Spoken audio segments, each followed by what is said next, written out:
All right. Howdy, howdy. Welcome to the jam. How are y'all doing tonight? Paul and Jeff, good to see you. Whoever else is lurking out there in the darkness.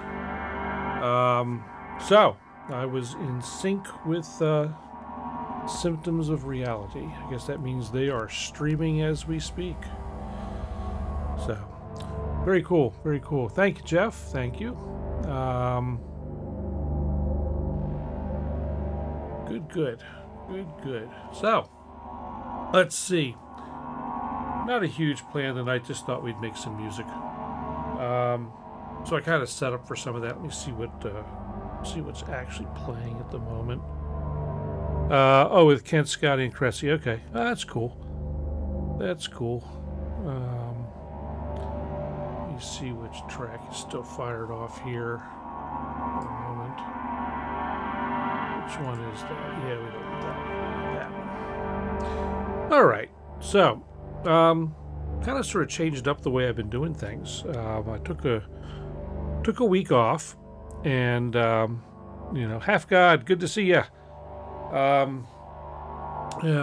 Took a week off, went out to Las Vegas, played with all the high-tech television toys for a few days. And glad to be back, though. Glad to be back. Don't like missing a week if I can help it. So, anyway, there was some interesting stuff out there, all kinds of wires.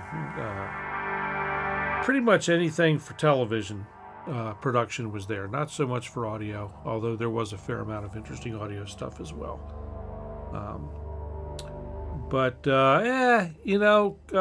There were a couple of good bits of swag.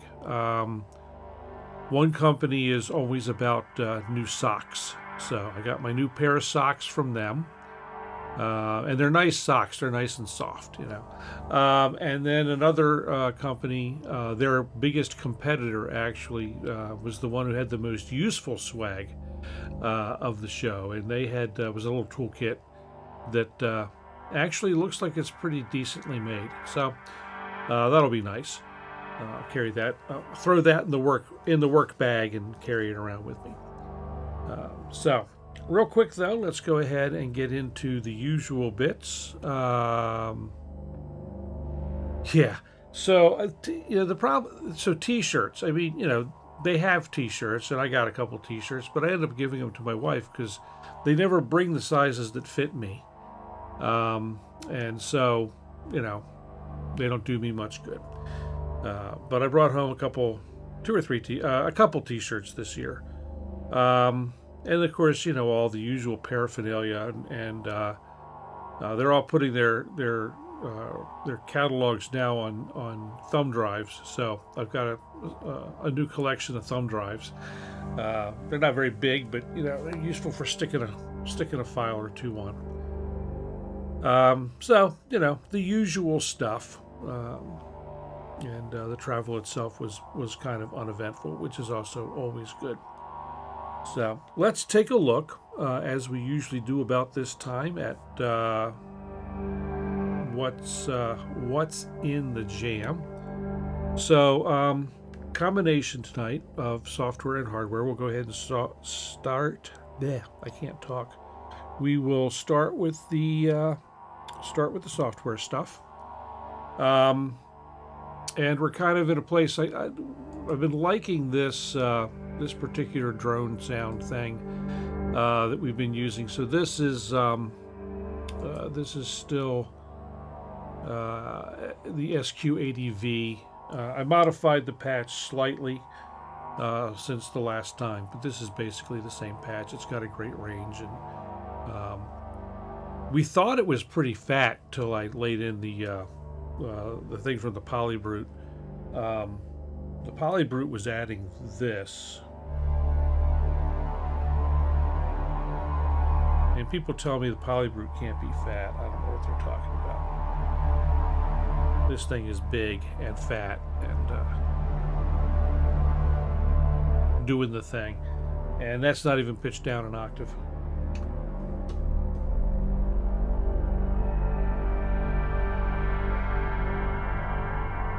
So there you go. So the poly, we'll jump around a little bit then since I started with it. The Polybrute, I see the camera's pointed in the wrong direction for the Polybrute. So we'll come back to the Polybrute. Go in order like I said I would. So next up, a modified version of my usual little ARP thing, doing this, which you'll hear in a moment. I changed the sequence up a little bit, or the arpeggiator up a little bit, changed the sequence, made a little bit of changes to the patch itself in Drift.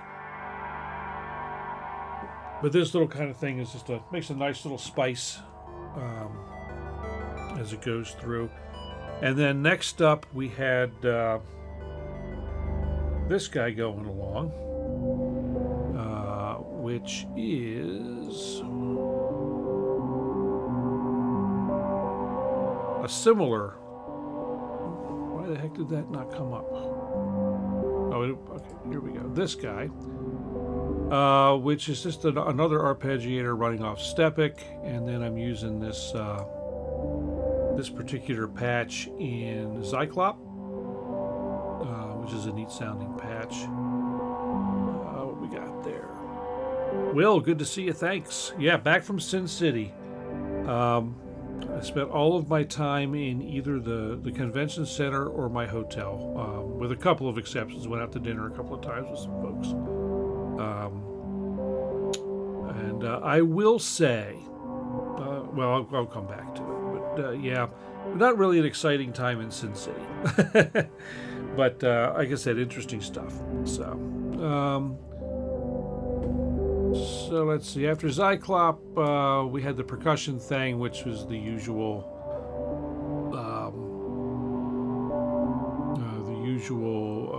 session percussionist from Native Instruments, which should pop. There it is. Oh, I guess I should go back real quick. Zyklop is run into an instance of Black Hole, and going back to, let's see, the SQ80V is running clean. The percussion is running into Black Hole also, and then we start getting into the real instruments. And so I've got the, now we'll get to the Polybrute. It does this, doing two things kind of at once, doing this low bass. And also while I'm playing this. And this is not a split, this is just the way the patch lays out across the keyboard.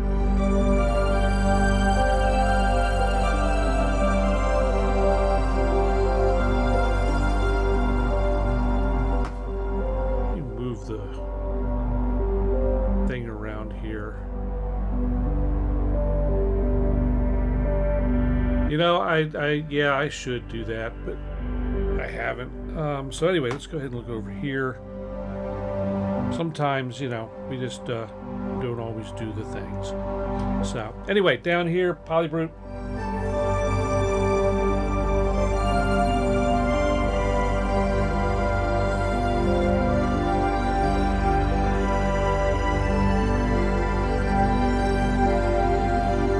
And of course, the Polybrute's always wonderful doing stuff like this.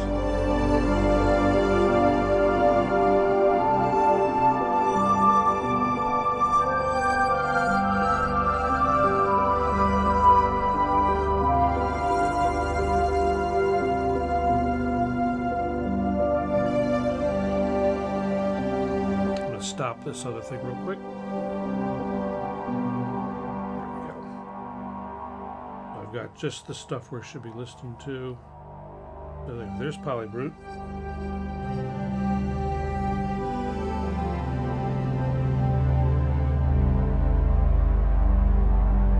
That thing really gets down in the basement. I love it. So, next up we have the multi-poly. And the multi-poly is doing kind of a sort of a trippy, a real trippy organist sound.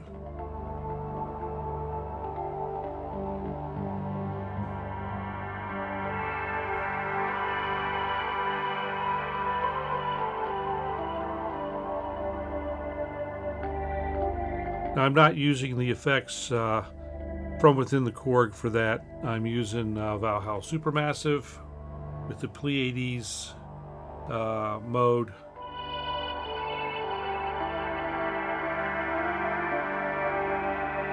For kind of an interesting modulated delay reverb combo.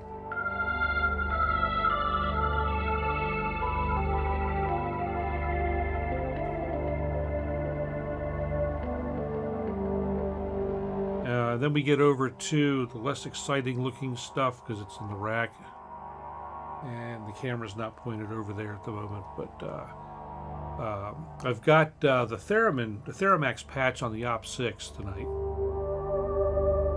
which I love to play. This is a fun patch to play.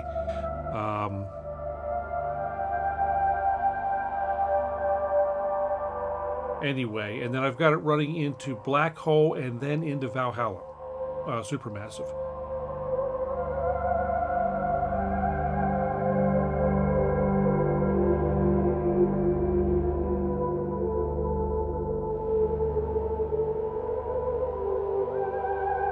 So we learned from Luke's stream yesterday, I guess it was.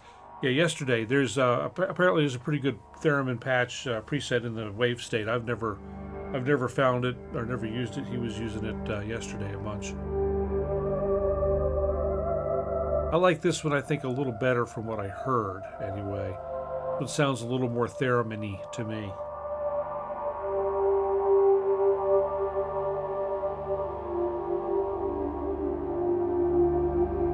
And I really love it buried in all this reverb. It's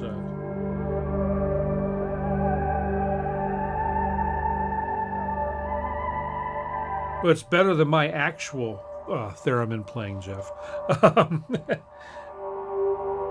I tried one a couple of times. The local music store down Chuck Levin's, they've got a couple different theremins. They've got the Moog and they've got a locally built one, and they sound great, but they're a pain in the butt to play.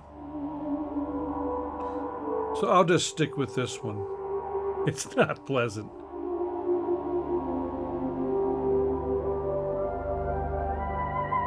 I love that particular sound. That patch is great. And then so the last thing up is another patch. This is off the wave state, also buried in Supermassive, because that's what we do. Yeah.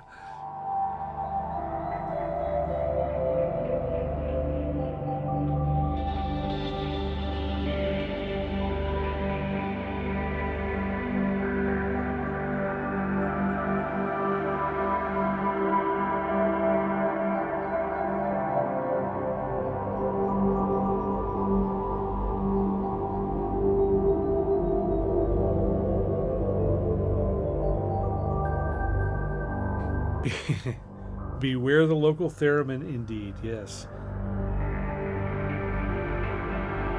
A door-to-door theremin salesman. That's a good one, Paul. So anyway, that was the stuff that's in the jam. And one thing I was doing different tonight. Let me swing the camera around, and the overhead camera. We'll take a look at that as soon as it lands, which it's doing. There we go. So, of course, the chat's in the way. A lot of the stuff I was kicking off tonight, I was actually using the Launchpad Mini to start and stop things, and also to record a couple of loops that I added in real time, which is something I've not really done before. But get all the stuff going. Let's so launch that arpeggio. Annoying wives and neighbors. I don't know. I've done something so annoying here. My neighbor across the street's moving. And this is interesting. I added it was commented the other day that when I was doing the unboxing of this, there was not enough light over here, so I kind of jankily added an extra light, and it's still plunged into darkness mostly. At least you can see a little better what's going on. So anyway, I was fooling with this, and there was a question that came up on the Synth Seeker Discord about getting the Launchpad and the and the Kontrol S to be able to kind of separately choose which track they're working with. Now, one of the things about that, I'd love to be able to do that. I haven't figured it out either, or at least have one thing stay, like the keyboard stay while this is doing what it's doing. I haven't figured that out yet, and I don't know that Ableton Live can do that without a lot of trickiness. It was something I'd hoped to have time to play with, and actually, no, this came up on Luke's stream yesterday, and I didn't have time to play with it today. One of the problems of going away for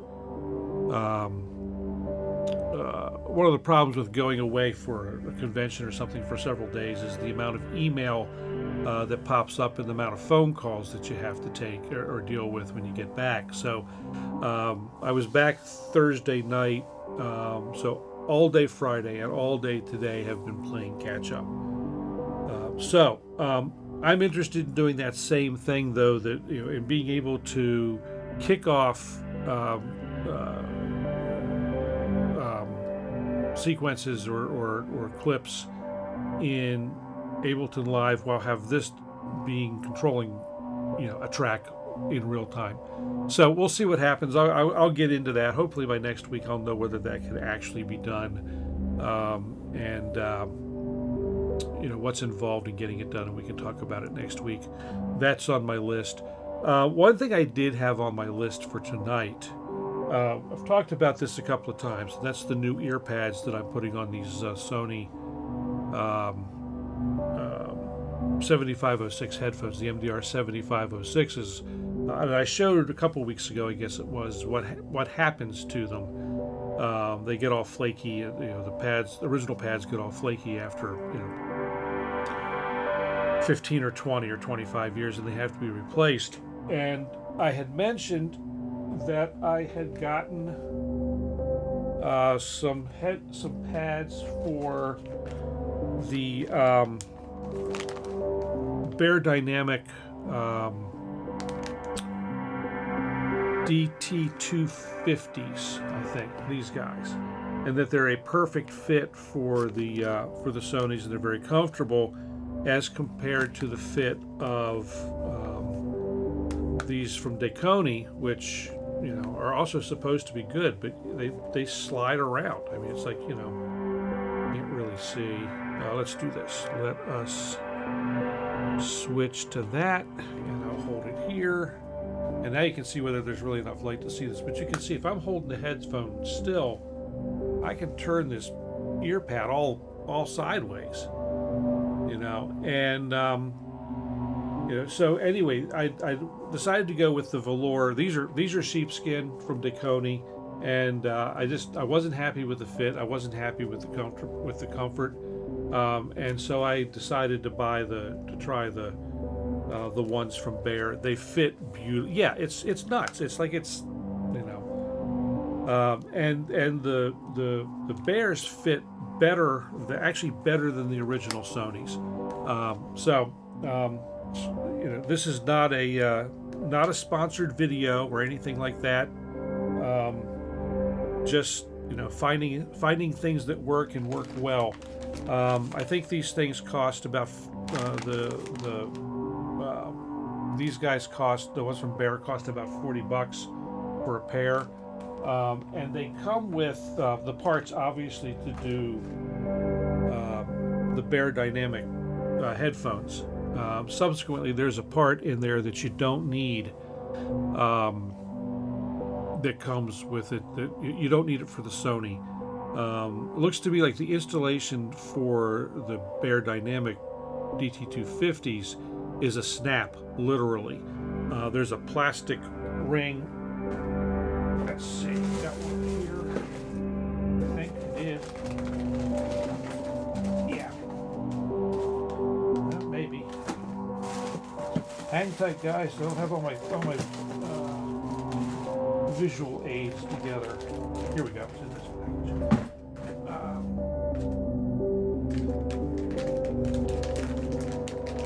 package. Stand by.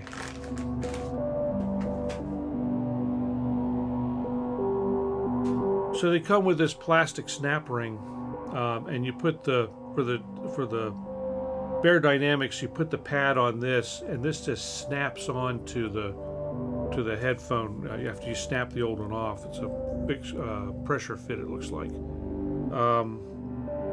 But the Sony doesn't use this same plate, even though this is exactly the same size and shape as the Sony, earpiece here or headpiece here. So those get thrown away.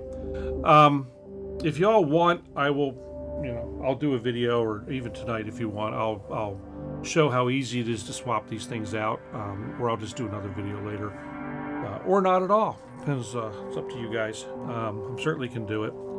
It only takes a few minutes to change the things out. Of course, if I try and do it on camera, it'll make a liar out of me. So anyway, that's really it. Trying to think. Oh, so the teaser in the title is "Where's the Take 5?" and it's out in the living room in a gig bag, and I'm pretty sure it's not coming back in the studio. I took it over to Paul's.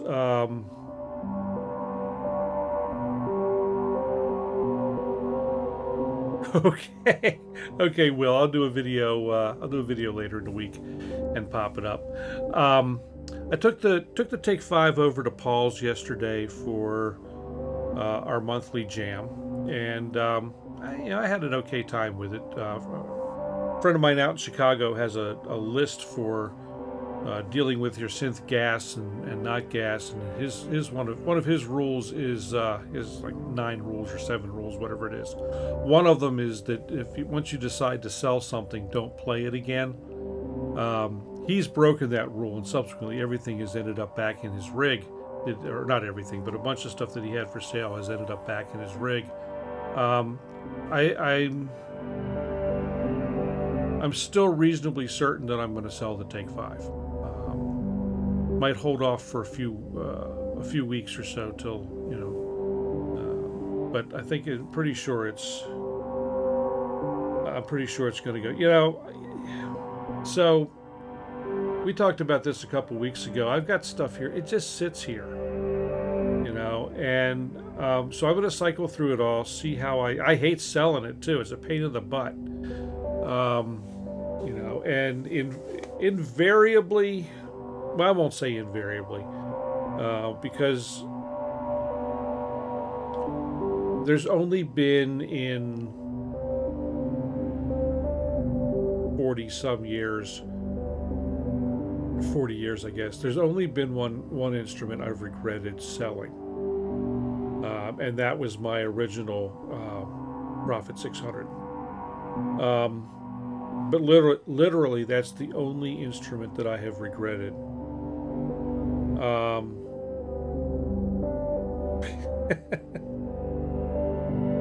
One of your Kiwi.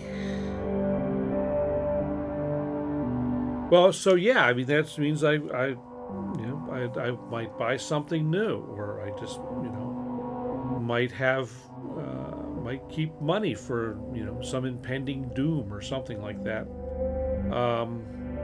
Because right now I don't know what I would buy.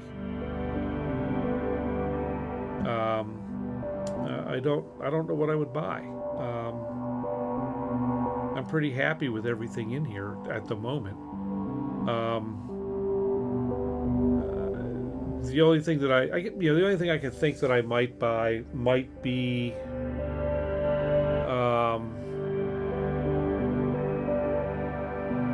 I could see buying a Modal Electronics Argon 8, or maybe a Hydrasynth, but I don't know. You know, I don't have any real reason to. Like I said, I've got stuff. Like I said before, I've got stuff here that, you know, I'll never get to into the depths, through the depths of all of this, you know, all of this stuff that's here. Well, and that's, Jeff, that's the other possibility. Although I've got the IZ working, doing exactly what I wanted it to do, or very close to exactly what I wanted it to do.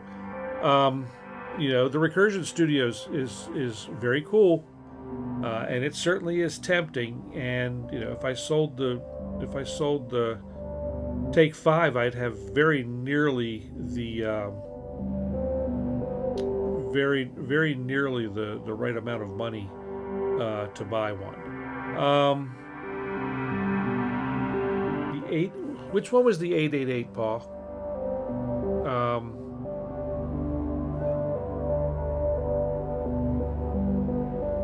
Needs a demo unit to send around. Well, you know, I don't know. I don't know if, Jeff, I don't know if he needs a demo unit to send around, because he's got you. I mean, you know, and his videos on the Recursion Studio are great. I mean, it's, and to get the most out of it, realistically, it's one of those things that I think you need to be wanting to dig into. 888 is Explorer. Why am I drawing a complete blank on that? Oh, okay, yeah. I gotta say, yeah, if I could get a if I were to get one, I would want the orange one for sure, because that's cool. But I don't know what it offers me that I don't already have, honestly.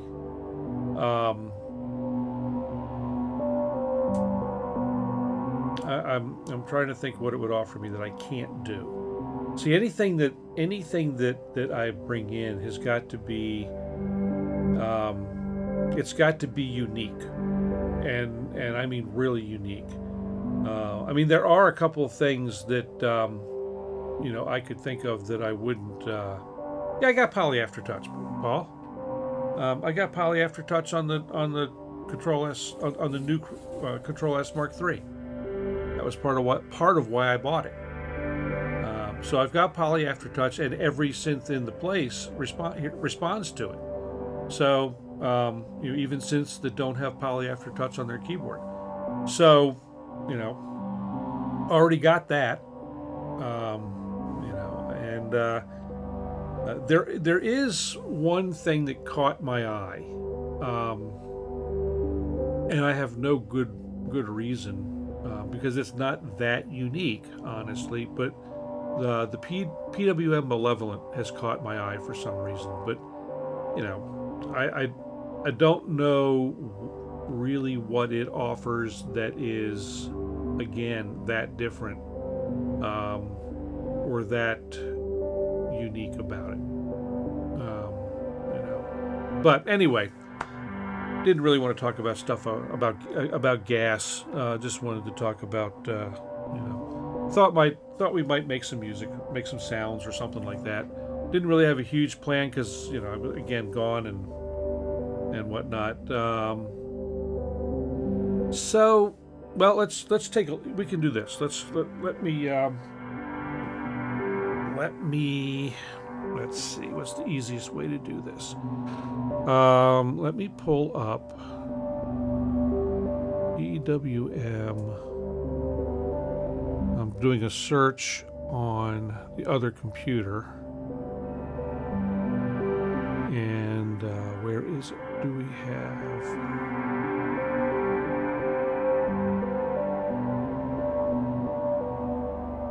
All right, so let me go ahead and pull this up.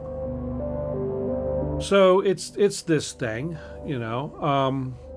It is 2 oscillators and a couple of envelopes and LFO or 2 and a filter, and you can patch things around. So yeah, kind of, sorta an MS-20, maybe. I mean, they say that it is their modular, truly analog synth.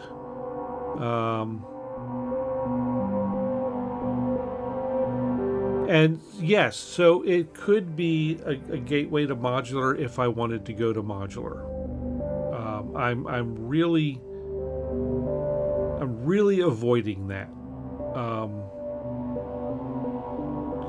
You know, it's yeah, I'm really wanting to avoid that. If I were to go modular, well, I don't know. It's something I really don't want to get into. I did. For a number of years, I really wanted to do a modular rig, and really have decided that it's just not what I want to do. Avoiding is indeed good. Yeah, I mean, you know, it's so it's. I mean, modular. Euro-rack modular, or any modular, to me is kind of like, and I've said this before, but it's kind of like a boat. You know, it's a hole in this case, in your studio, into which you throw money. Of course, the entire studio is a hole into which you throw money in a lot of cases. But, you know, I think it's possibly a disproportionately large hole for money to get thrown into. But, you know, this, I mean, I don't know.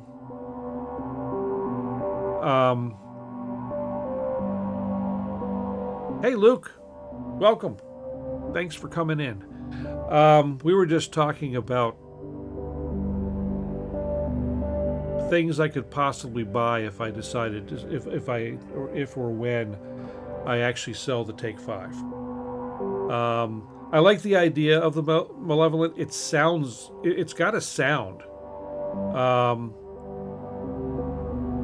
You know, part of the appeal to me for modular, and I kind of confirmed that a little bit today, but maybe I kind of confirmed today that a software modular doesn't cut it for me. I had a little bit of spare time, and once again loaded VCV rack on a machine, and I also downloaded the Cherry Audio voltage modular starter pack.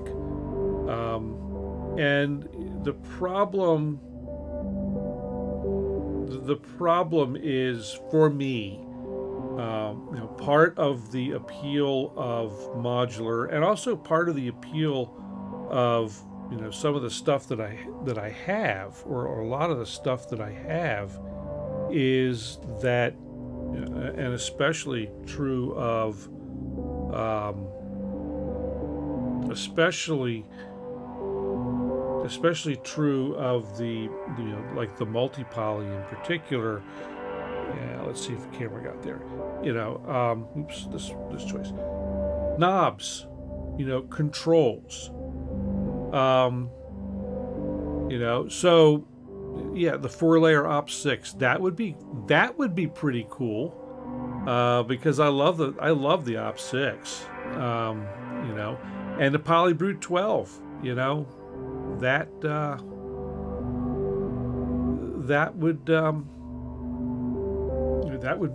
would be, to me, the Polybrute 12 is, you know, my ultimate dream synth, because it's, you know, it can't be anything but more of the Polybrutes, you know, the 6-voice Polybrute, and that's, you know, my favorite two synths that I think I've ever owned now are, you know, sitting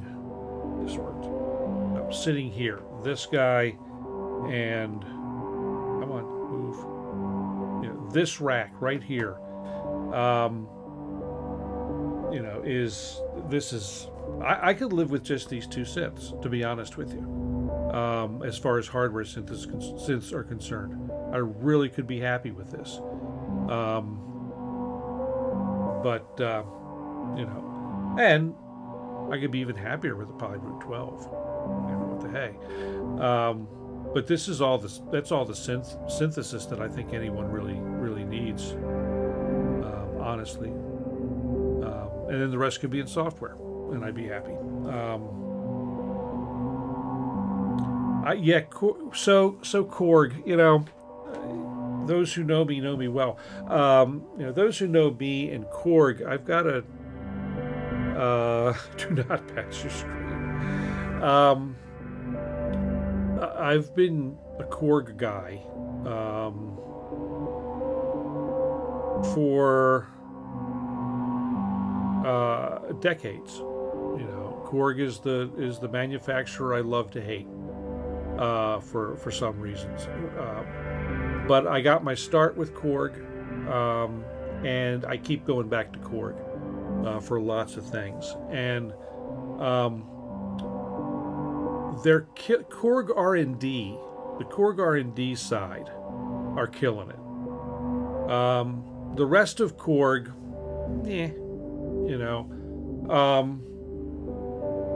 I mentioned this a few weeks ago that they brought the Kronos back out. They saw the error of their ways when they discontinued the Kronos 2. So they for a while they tried to pawn off the Nautilus as their flagship performance workstation, and I'm not looking in this case at the arranger keyboard world. That's a completely different animal, and they have been killing over there. That's I think they make the best arrangers that you can buy, or are tied for the best anyway. But in their performance and workstation line, they had dropped the Kronos, and were trying to get people to think that the Nautilus was which was a replacement for the Chrome. They tried to make people think that the Nautilus was the new flagship, and it didn't fly. So they brought out Kronos 3, and they had a real opportunity, I think, to really kick everyone's butt with the Kronos 3. And all they did, as far as I can tell, and from what I've been, other people have said and I've been seeing, is they put a larger, faster SSD in it. They made a incremental improvement to the display, but it's still the same, basic display. And they maybe used a faster processor. But one of the big complaints about the Kronos was always that it's slow to boot up. It takes 3.5 minutes to boot up a stock Kronos 2, and the bottleneck in the system more than anything else was the really bad slow SSD that they had put in there. And I went ahead with mine and updated the SSD, put a larger, faster SSD in it, and it improved the boot time by about 60%. And the big thing that they're pushing in the Kronos 3 is that it's 60% faster to boot. So I think I figured out what they did. But they had the opportunity now to go to a larger, to put a bigger, better screen in it, and really goose the processing, maybe add another synth engine, and I think they just kind of missed it. So that's so I don't think in their primary line of stuff they're really kicking butt, but the R&D side, with the multi-poly and the wave state, the op6 and the mod wave, they're really kicking butt. You're right. Puttering around with modular, not feeling it. You know, I saw that you said online that it was wanting your attention, Luke, but not. Need to get them.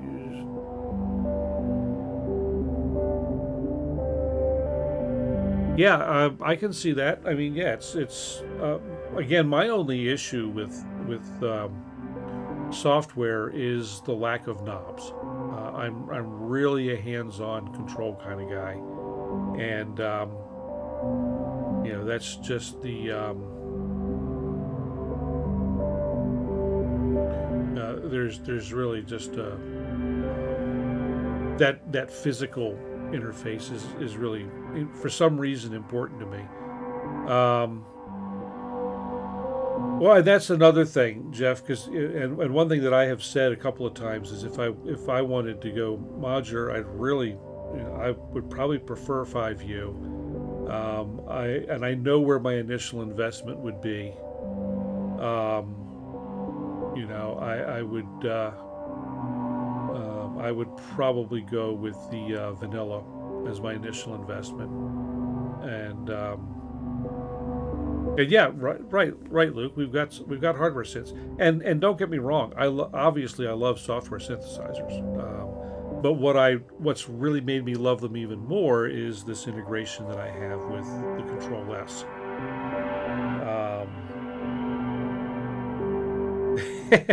Well, so yeah, if you want knobs like that, Paul, then you get out your sledge. You know, that's got some serious knobs.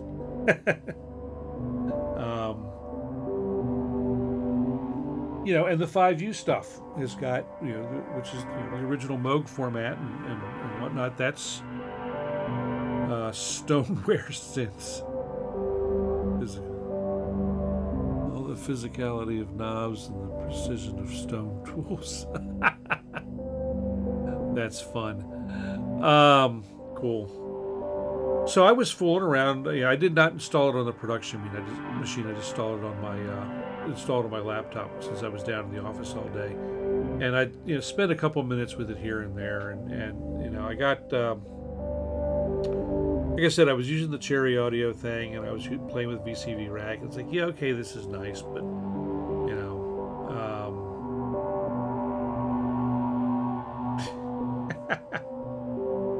There's no reason you couldn't use that, or you know, jet aircraft throttle levers. You know, would be great for synth controllers. You know, that'd be a lot of fun. You know, that would be an interesting thing. And you know, if you really want to clamp down on the filter, you throw the reverse thrusters in. You know, and anyway, but we digress. So anyway, that's what's up here, you know, of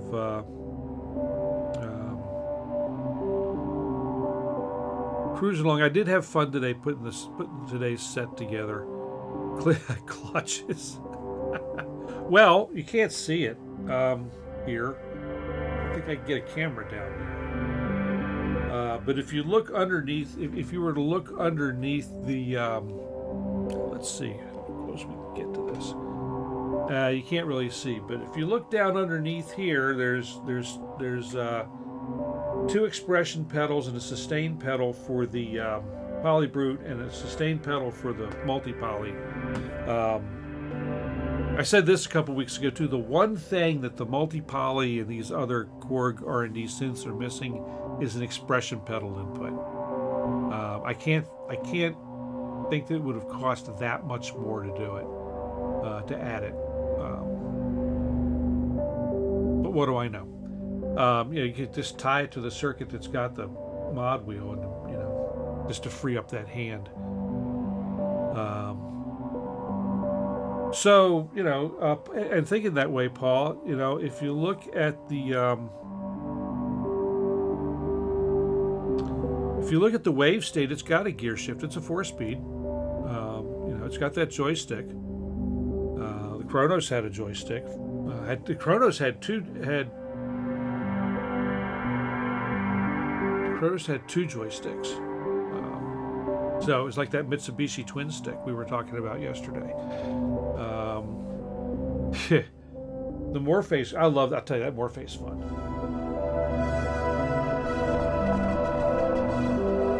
Let's see here. Pump back over here. I do a lot of stuff with that, like not just, yeah, they say, this is your A patch, that's your B patch. But I do this with it a lot.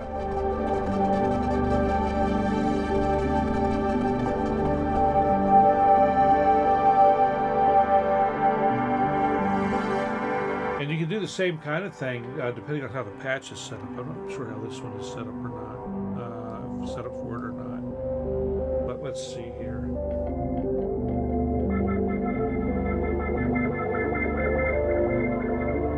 With the Chaos pack, you know?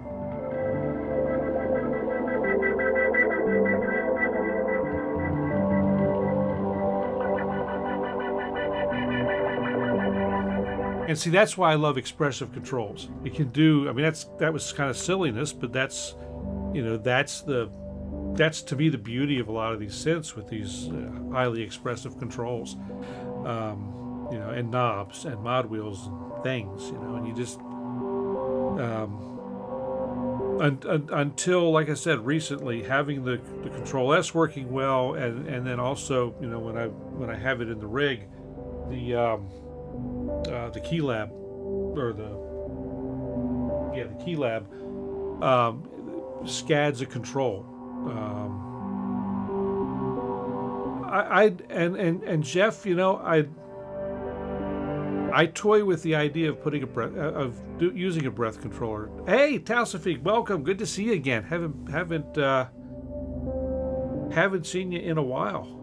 Yeah, you're late. I mean, I started at 8, but I'm here for about another 25 minutes, 28 minutes, something like that. But Mondays are hard. You know, Mondays are hard. So I understand. But like I said, I'm here for another half hour. Jeff will be up on his channel starting at 9:30, so we want to make sure we all run over there for a while too, because he's doing cool things with little tiny computers and modular. So it's really fun stuff.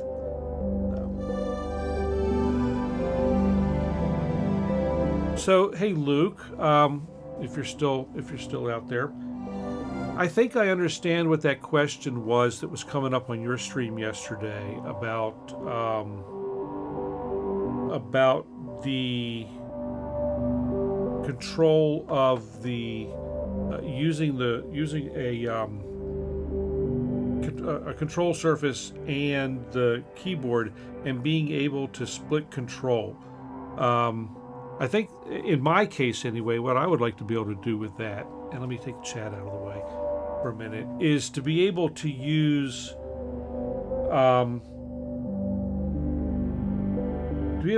this to kick off clips without changing the MIDI channel that this guy, or the track that the main controller is talking to. Because right now, if I go ahead and I launch this clip, that throws Ableton Live into wanting to run that particular track. So now if I try and play on the keyboard, that's what I'm going to get. Or if I go ahead and launch, for instance, let's stop that one and launch this one, which is going to be the multi-poly. So now it's switched my keyboard over to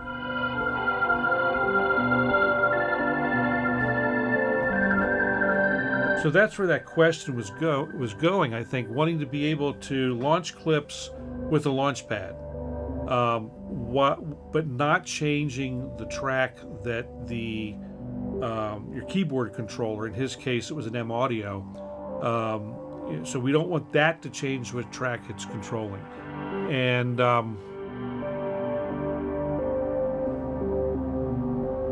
in Ableton Prefs, select clip, disable select clip on launch. All right, we're gonna try it right now because I can. So that's options, settings. Let's see. And where's that going to be in here?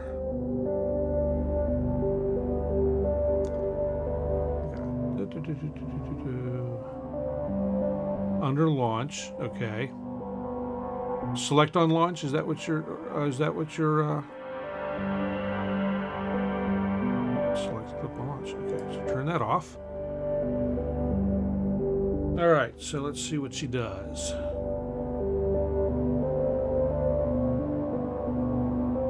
Let's see. I got the keyboard out here.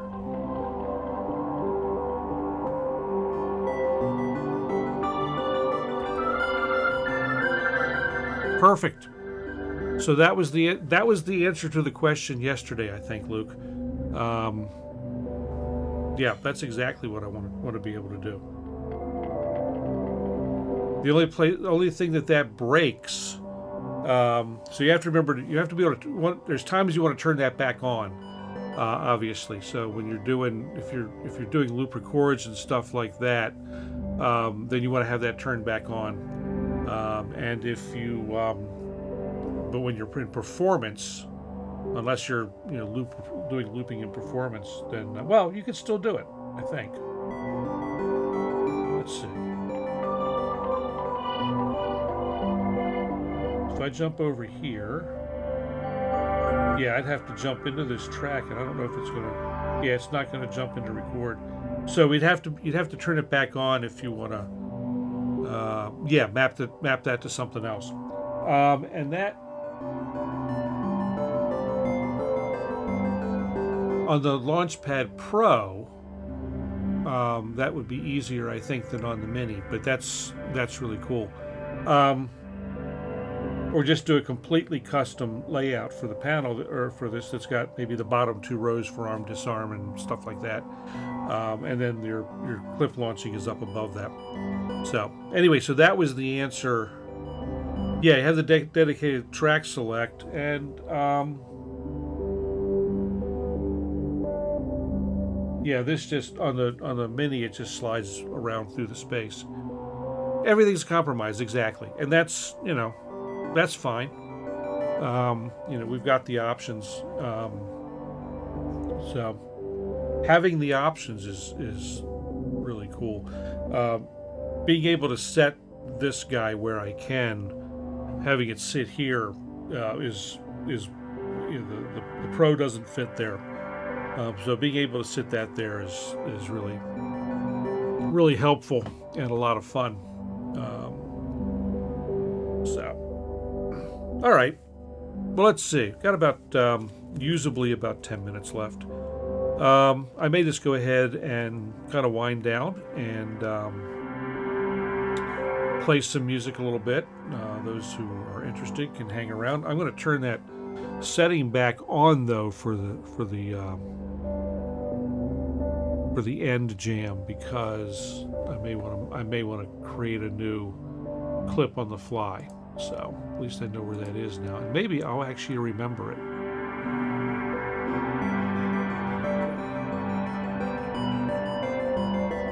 So now if I do this, yeah, that lights up ready for record. It's not quite obviously this is not as flexible as the push or even the Launchpad Pro, but it does exactly what I asked to do, and it's now, of course, now it's like, can I do more? Like we all are. How much further can we push it? So anyway, fun times. Thanks everybody. Like I said, I'm going to play out for another few minutes, and then we can all go over to Jeff's channel and enjoy the modular extravaganza and wind control, breath control, or whatever he's got lined up. What do you have lined up for us tonight, Jeff? What kind of fun stuff?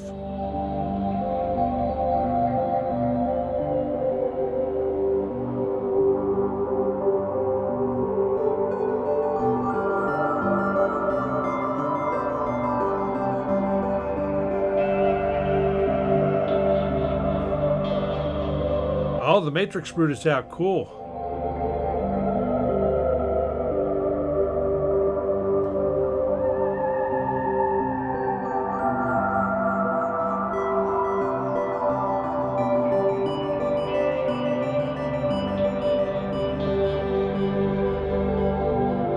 Yeah, so's mine, Luke. I'm getting it's tired. But all right, guys. Well, like I said, I'm going to play out. Catch y'all later. Thanks everyone for visiting, and we will see you all on the next one. I will be back with the regular stream on Monday. I'll try and sneak in another short video during the week. We'll talk about those. I'll show what's involved in changing out the pads on the headset. Everyone have a great night, or morning, or afternoon, or day, or whatever. 2 a.m. there. So we will see you all soon. Thanks, guys.